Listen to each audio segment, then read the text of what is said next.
So speaking of fun people that want to die, I don't know if we can go Hunter S. Thompson, but Sure.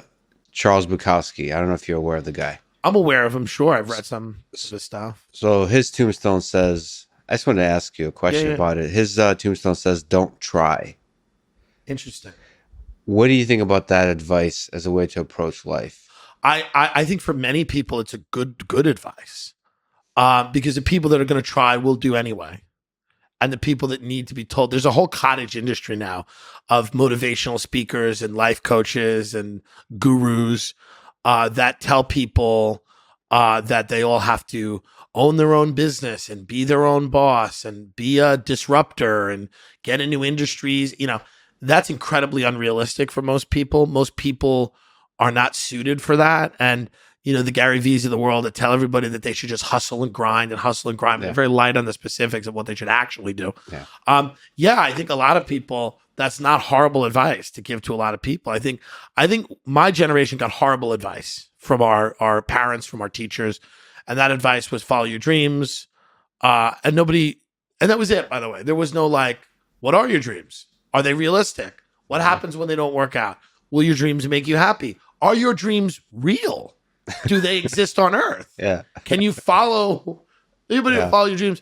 You can be anything you want to be. Horrible advice. yeah. Horrible advice. Worst advice you could ever give a generation of people. Really, truly. I mean, think about it. If you were talking to somebody and you were trying to make them succeed, are there any two worse pieces of advice to give them than follow your dreams and you can be anything you want to be? Those to me are the two most destructive pieces of information I've ever heard. So let me push back because Okay, that's fair. this is Many people do. so yeah, this is like a rigorous journalistic interview. Larry King, by the way, passed away today, so I'm taking over It's very sad. I'm carrying the. It's very sad. Let's not. R.I.P. King. Yeah, what was I even gonna say? Oh, let me push back on the follow your dream thing. Is I come from an immigrant family where I was always working extremely hard at stuff, like in a stupid way. I love, there's something about me that loves hitting my head against the wall over and over and over until either my head breaks or the wall breaks. Just like I love that dedication for no purpose whatsoever. It's like the mouse that's stuck in a cage or Right. whatever. And no, and everybody always told me, my family, the people around me, the sort of the epitome of what I could achieve is to be kind of a stable job, the old like lawyer, doctor. In my case, it's like scientist and so on. But I had these dreams, I had this fire, about I love robots, and Right. that nobody ever gave me permission to pursue those dreams. I know you're supposed to grab it yourself. Nobody's supposed to give you permission, but there's something about just people saying, you know, fuck what everyone else thinks. Like giving you permission, a parent or somebody like Right. that saying, do your own thing. Go become an actor, go become like, do the crazy thing you're not supposed to do, an artist, go build a company, quit school, all that kind of stuff. Yes, sure. That's to push back against the It's follow your horrible. dreams as If you as look bad at it advice. in mass, if you were to look In at mass, in yeah. mass, if Yeah. you were to look at statistically how few people that works out for, I'm just no, but let's be very Yeah, honest. this is very true. Yeah. Be very honest. So I mean, like, yeah, if you're gonna go be an actor, hey, I was broke for 10 years before I was making money as a comedian. I get it.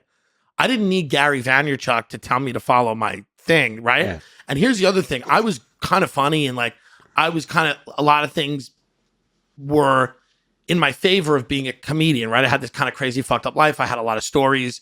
I had exhausted, or I was willing to fail. I had failed before. I was broke. I didn't care about being broke. I knew how to be broke. I was shameless to a degree. I would get on a stage night after night and be laughed at.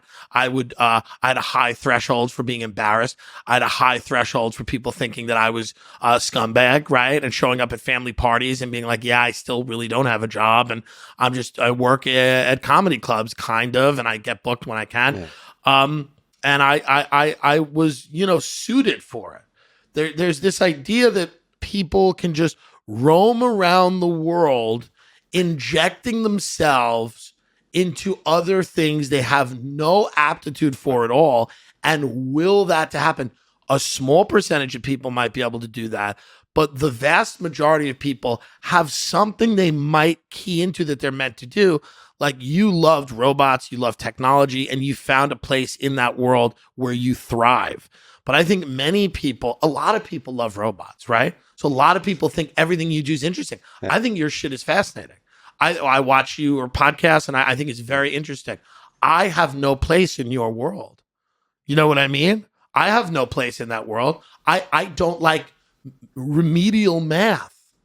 I don't like community college math. I think it's a waste of my time.